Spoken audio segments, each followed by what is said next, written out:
Kemudian untuk yang lomba menggiring bola, ya. Sebentar saya akan menggeser gambar biar lebih enak ya. Biar nggak kemana-mana nih gambarnya ini. Oke. Nah, jadi sama lapangannya dengan yang dipakai tadi ya, hanya sambil bawa bola. Nah ini PR-nya agak sedikit sulit ya. Tapi ini kan standar sebetulnya. Robot-robot yang pernah bermain di KRSBI sebelumnya pasti sudah pernah punya kemampuan seperti ini. Hanya sekarang bagaimana membuat presisi hanya dengan PR yang singkat saja lah, yang menuju tiang kemudian balik lagi. Nah, ini kan harus digiring ya, digiring tapi ketika kembali, jadi ketika pada posisi apa namanya sudah sampai di sini, jadi mau kembali ke sini ya, mau kembali ke sini, itu bola bisa langsung di apa istilahnya, di bisa langsung di tendang ya, bisa langsung ditendang, tapi ngukur finishnya itu adalah robotnya ya, robotnya. Dan ingat, ditendang ini harus ke arah sini ya, harus ke arah apa, harus ke arah finish ya, ya harus ke arah apa, stopnya gitu ya. Nah, robotnya bisa lari ya, jadi bola duluan yang sampai, kemudian robotnya boleh, atau langsung juga digiring-giring boleh ya. Jadi begitu sudah melewati putar balik, itu bola boleh ditendang ya, dan robotnya tinggal lari saja. Baik, kemudian yang terakhir, nah ini memang yang paling susah ya, ini yang paling susah. Nah ini, tapi menurut pengamatan saya setidak-tidaknya ada 4 hingga 8 tim yang sudah punya kemampuan seperti ini. Kalau yang di kemarin divisinya yang dipegang Pak Heru itu sudah tingkat tinggi semua itu ya, tingkat tinggi semua. Nah ini yang humanoid ini ada level entry-nya ya, entry point-nya, middle, kemudian yang ini yang advance. Nah ini uh, dia yang penting intinya, jadi robot satu ya, robot satu, balik lagi, robot satu ya, robot satu itu pertama dia memegang bola ya, kemudian mengoper ke robot 2 ya. Kemudian ini sambil 2 juga berjalan, tanda panah putih itu ya. Kemudian robot 2 mengoper kembali ke robot 1 di ruang kotak yang depan. Jadi ini kotak ini merupakan area untuk menendang ya, untuk menyatakan sah. Ya, kalau misalnya dilanggar gimana? Nah, nanti ada pengurangan nilainya ya. Kalau tidak gol, sama-sama tidak gol, yang kurangnya adalah paling kecil. Kalau sama-sama gol, pertama kalau sama-sama sah tidak ada penalti, maka yang lebih cepat golnya terjadi. Kemudian tentu saja kalau misalnya lebih banyak, ya itu lebih tinggi. Ya, tapi ini sebetulnya nanti pertandingannya sepertinya hanya dengan 1 gol saja, cukup 1 gol. Jadi karena bermain bersama-sama, siapa yang duluan ngegolin gitu ya, itu yang jadi pemenang, kira-kira seperti itu. Nah, tapi tetap dinilai sampai dengan akhir ya, sampai dengan kedua tim selesai. Untuk menghitung apakah nanti ada ada pelanggaran atau tidak. Nah, itu kurang lebih ya 3 divisi yang akan digelar di KRSBI Humanoid. Nah, ini sebetulnya saya lebih concern ya untuk melihat ini sistem pertandingan dan penilaian ya.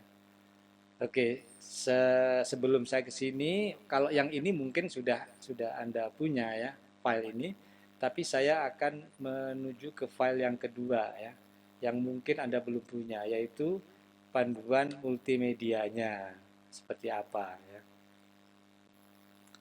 Oke, sebentar. Jadi saya mencoba menyusun ya, ini sebetulnya untuk studi kasus di KRSBI ya, KRSBI beroda, humanoid ya. Tapi ini bisa langsung diterapkan baik di beroda ataupun KRPI ya, ataupun KRSTI gitu ya. Hanya kalau yang KRTMI kayaknya tidak bisa seperti itu. Nah, jadi ini studi kasusnya di KRSBI humanoid ya. Nah, ini perlu saya agak berhati-hati yang ini, dan saya masih menggunakan waktu kurang lebih 15 menit ya. Jadi masih cukup waktunya. Oke, konsep kontes lomba atau tanding dalam kali ini diputuskan dilaksanakan secara daring online di masa pandemi ya. Ini menghendaki pemahaman. Jadi kita harus setuju dulu ya. Mungkin seperti apa? Saya akan menunjukkan layar yang berikut ini akan langsung dapat gambaran. Yaitu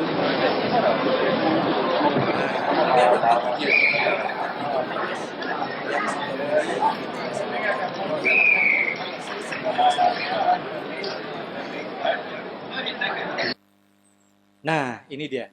Jadi di sebelah kanan saya ini adalah tim biru, ya, kamera 1, kemudian tim biru kamera 2. Yang sebelah kiri adalah tim merah kamera 1, kemudian kamera 2.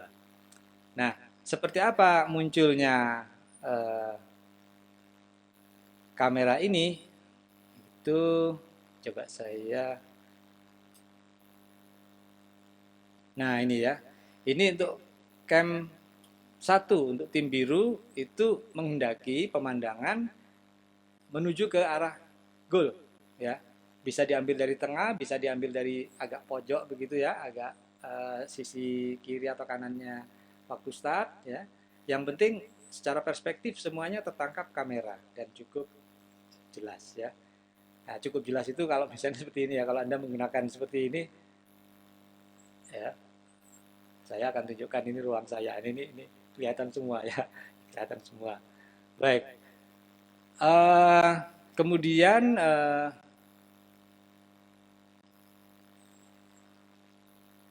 untuk cam 2. Nah, cam 2 itu menghadap apa misalnya menghadap ke gawang sendiri ya. Untuk mencermati apa yang terjadi di muka gawang. Kemudian yang merah, tim yang merah, cam satunya ya sama posisinya, ini tuh yang merah.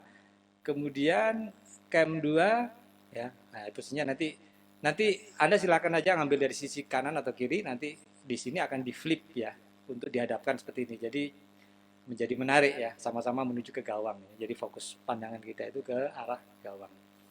Nah, sekarang coba saya putarkan ini ya. Ini misalnya Anda memasang kamera ini. Nah, ini perspektif ya yang menuju ke arah gawang ya, gawang merah nih ya. Nah, ini cukup bagus seperti ini ya, kira-kira. Ini ilustrasinya seperti ini, nanti akan kelihatan cukup jelas. Hanya mungkin karena backgroundnya di sini agak rame begitu, jadi nggak bisa fokus ke pandangan. Kemudian kalau yang biru gimana? Nah, biru ini sebetulnya bagus ya seperti ini, tapi ini kameranya dipegang ya. Dipegang jadinya goyang-goyang. Ini jangan seperti ini. Agak ke atas ya, agak ke atas kemudian menuju ke gawang sehingga cukup cukup apa namanya? Fix ya, dan juri nggak bingung ya nontonnya gitu ya, termasuk juga penonton. Jadi itu menyebabkan apa sih kebutuhannya ya. Saya kira mungkin kalau Anda ini yang biasa bermain dengan YouTube atau bahkan mungkin banyak yang YouTuber gitu sudah nggak aneh dengan spek seperti ini, atau main game gitu ya. Bahkan komputer yang paling canggih itu yang digunakan untuk main game ya. Dan ini menyebabkan nanti setiap harinya itu ada 3 ruang yang dibuka di Zoom itu. Yang pertama ruang pertandingan ya. Pertama ruang pertandingan ya. Jadi yang di atas ini ruang pertandingan atau ruang acara. Kalau ruang acara kan sendiri, dia sendirian on ya. Tapi di sebelah saya ini dibuka apa namanya? Jadi di sini di sebelah kanan saya ini dibuka juga ya, yang namanya OC1 itu membuka ruang untuk juri dan panitia gitu ya. Jadi nanti ini seperti seolah-olah Anda melihat kegiatan fisik, oh di situ ruang juri dan panitia. Mana ruang penonton? Nah, ini yang penting kan ruang penonton ya kalau Anda, dan ruang peserta. Kalau ruang peserta pasti akan yang di sebelah kanan di belakang saya ini. Ini ya ruang misalnya technical meeting ya, ruang Zoom-nya itu yang hadir adalah juri, OC ya, peserta divisi ya, masing-masing berapa tim lah. Kemudian kalau untuk ruang penonton, nah ini ruang lomba ketika technical meeting kan ditutup, kemudian dijadikan ruang lomba. Itu juga orangnya nggak banyak. Ya, yang ada di ruang itu hanya yang sedang bertanding dan urutan. Jadi sama seperti kalau di tepi lapangan itu. Ya, di tepi lapangan itu isinya adalah apa? Yang sedang bertanding dan yang urutan berikutnya. Nanti yang selesai bertanding itu akan di off di sini. Tapi boleh pindah ke sebelah, ke ruang penonton. Nah, ruang penonton ini terus-menerus ya, yang sebelah sebelah ini ya, ujung sana itu ya. Itu ruang penonton. Itu jadi off di sini boleh bergabung di ruang penonton dan seterusnya seperti itu. Jadi ramenya nanti di ruang penonton. Kalau di sini nggak ada tepuk tangan, nggak ada apa namanya istilahnya rame-rame, tapi di ruang penonton itu seru. Dan yang di live ya, yang di live itu kan ya semoga nanti bisa di live semua ya, baik ruang penonton maupun ruang lombanya. Nah itu baik, kurang lebihnya seperti itu dan sudah hampir 30 menit dan ini sudah saya sampaikan semua. Baik, kalau begitu saya sudahi dan saya menunggu komentar ataupun pertanyaan dari Anda semua.